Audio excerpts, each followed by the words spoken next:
ऋषि भृंगी, आप यहाँ इस रात्रि में? आज महादेव के महामिलन की रात्रि है, इसलिए यहाँ पर किसी का भी प्रवेश वर्जित है। बचाना होगा अपने कैलाश को, बदलने से बचाना होगा पुष्पदंत। इस महामिलन को रोकना होगा। क्षमा करिएगा ऋषिवर, इससे आगे आप केवल मेरे शव को पार करके ही जा सकते हैं। पुष्पदंत, मुझे जाने से कोई नहीं रोक सकता, स्वयं महादेव भी नहीं।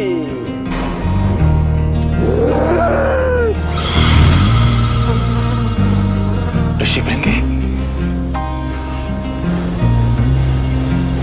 नंदी को बुलाना ही होगा।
ऋषि भृंगी, माता के प्रति तुम्हारे अपमान के दंश की आज अति हो गई।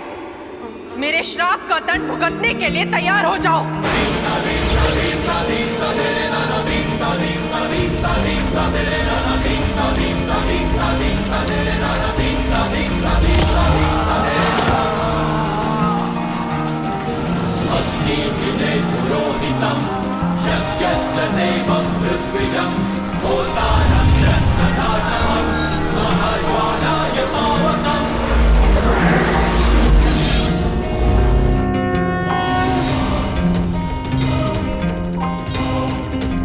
आज आपने न केवल शिव शक्ति के मिलन में बाधा डाली है, अपितु उन्हें अलग करने का अक्षम्य अपराध भी किया है।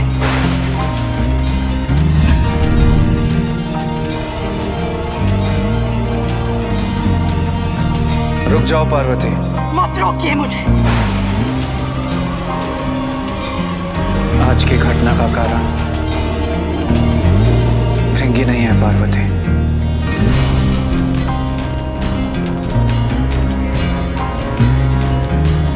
तो कौन है? पंच तत्वों से निर्मित मानवीय काया वाली मेरी पार्वती संभवतः इसके लिए तैयार ही नहीं थी।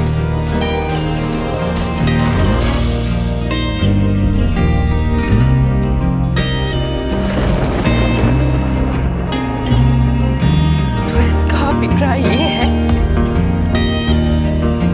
कि अयोग्यता मुझ में है, मुझ में है।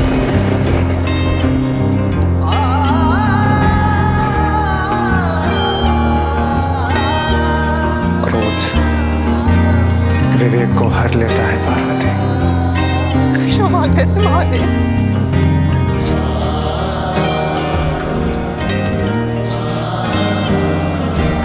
मैं भूल गई थी कि वो पत्नी जो अयोग्य हो उसे क्रोध करने का अधिकार नहीं है। मैं जा रही कैलाश को और आपको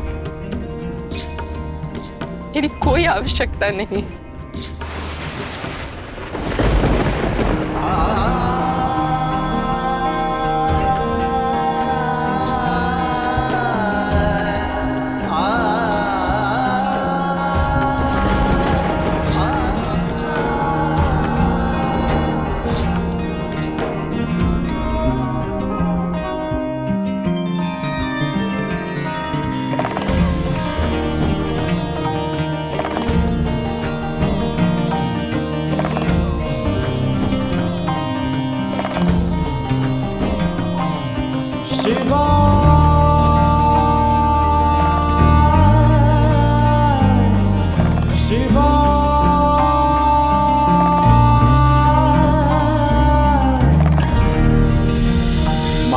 स्वयंभू है।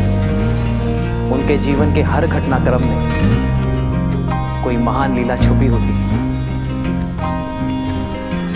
परंतु स्वामी, बहन पार्वती विंध्याचल पर्वत पर अकेली है।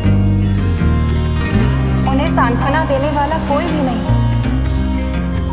मैं उनके पास जाकर उनका दुख बांटना चाहती हूँ। अवश्य देवी। बहन पार्वती का विंध्याचल जाना और देवी अनसुईया का तप, ये दोनों घटनाएं शिव की उस महान लीला का शुभारंभ है, जिससे इस विश्व को शिव के एक नए रूप का दर्शन होगा।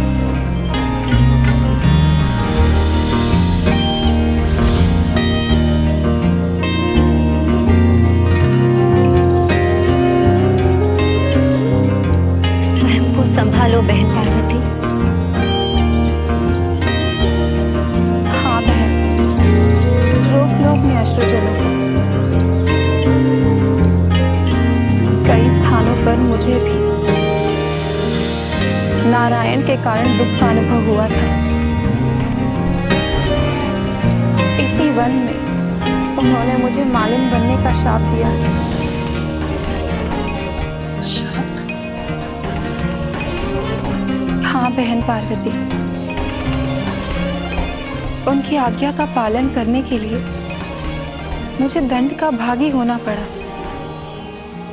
ओहो, माता लक्ष्मी भी माता पार्वती को नारायण के दोषों से अवगत करा रही है। ये उचित समय है इस बात का लाभ उठाने का। मुझे अतिरिक्त परिश्रम करने से माता लक्ष्मी ने बचा लिया। नारद, बस अब अधिक विलंब मत कर। नारायण को भी तो पता चले कि एक सन्यासी क्या कर सकता है।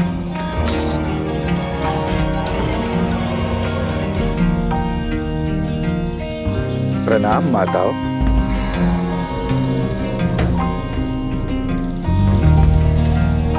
मुझे बहुत भूख लगी है माता। आसपास कुछ है नहीं। भूख सहन नहीं हुई, इसलिए मैं भोजन की सामग्री साथ लेकर आया। कृपा करके इसे पका दीजिए ताकि मैं अपनी शुद्धता शांत कर सकूं।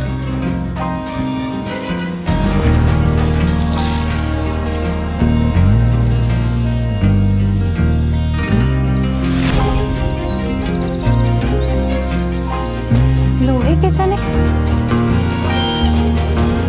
भला लोहे के चने भी कोई पका सकता है क्या? देव ऋषि, आप अपनी मूर्खता का परिचय दे रहे हैं। सारे संसार में इन लोहे के चनों को लेकर घूमते रह जाइएगा।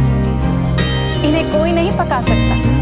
नहीं माते, मुझे लगता है कि महासती अनुसुईया इस असंभव कार्य को अवश्य संभव कर सकती है। सुना है कि वे त्रिदेवों को संतान रूप में प्राप्त करने के लिए तप कर रही है।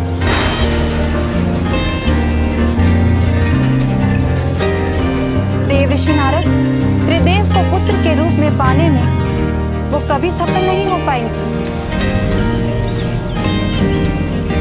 जाइए, जाकर कहिए उनसे कि अपनी महासती की शक्ति से इन लोहे के चनों को पका कर दिखाए।